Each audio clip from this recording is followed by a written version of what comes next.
Praise the lord. యేసునామమే జయము. మన రక్షకుడు మన విమోచకుడైన యేసుక్రీస్తు పరిశుద్ధమైన నామంలో అందరికీ వందనాలు. చిన్న ప్రార్థన ద్వారా రాత్రికాల సమయమందు వాక్య భాగం ధ్యానించుకుందాము. పరిశుద్ధుడ మహాగణుడైన దేవ యేసయ్య సర్వాధికారి, ఆయన మీకు వేలాది వందనములు కృతజ్ఞతాస్తుతి స్తోత్రం చెల్లించుకుంటున్నాను తండ్రి. ఆయన రాత్రికాల సమయంలో ప్రభు వాక్య భాగం ధ్యానిస్తున్న వాక్య భాగం అర్థమట్లు సహాయం చేసి మీ కృపలో బలపరిచి మీకు మాదిరిగా మమ్మల్ని నడిపించమని చిన్న ప్రార్థన యేసునామంలో అడిగి వేడుకుంటున్నాను తండ్రి. ఆమేన్ ఆమేన్. యెషయా గ్రంథం 51వ అధ్యాయం 11వ వచనము. యెహోవా విమోచించిన వారు సంగీత నాదముతో సీయోనునకు తిరిగి వచ్చెదరు. నిత్య సంతోషం వారి తలల మీద ఉండును. వారు సంతోషానందం గలవారగుదురు. దుఃఖమును నిట్టూర్పును తొలగిపోవును. ఆమేన్. దేవుడి వాక్య భాగం దీవించును గాక.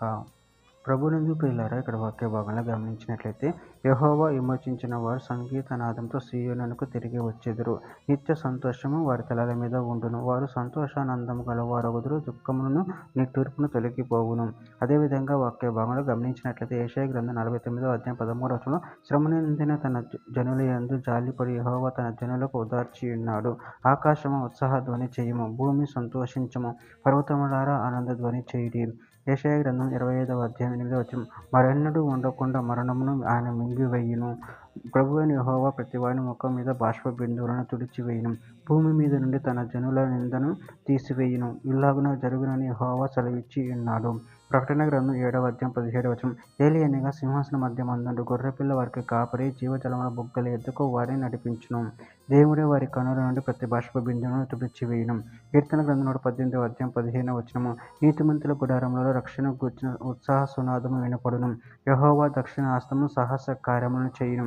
యెషయా గ్రంథం 65వ అధ్యాయం 18వ వచనం. నేను సృజించిన దానిని గూర్చి మీరు ఎల్లప్పుడూ హర్షించి ఆనందించుడి.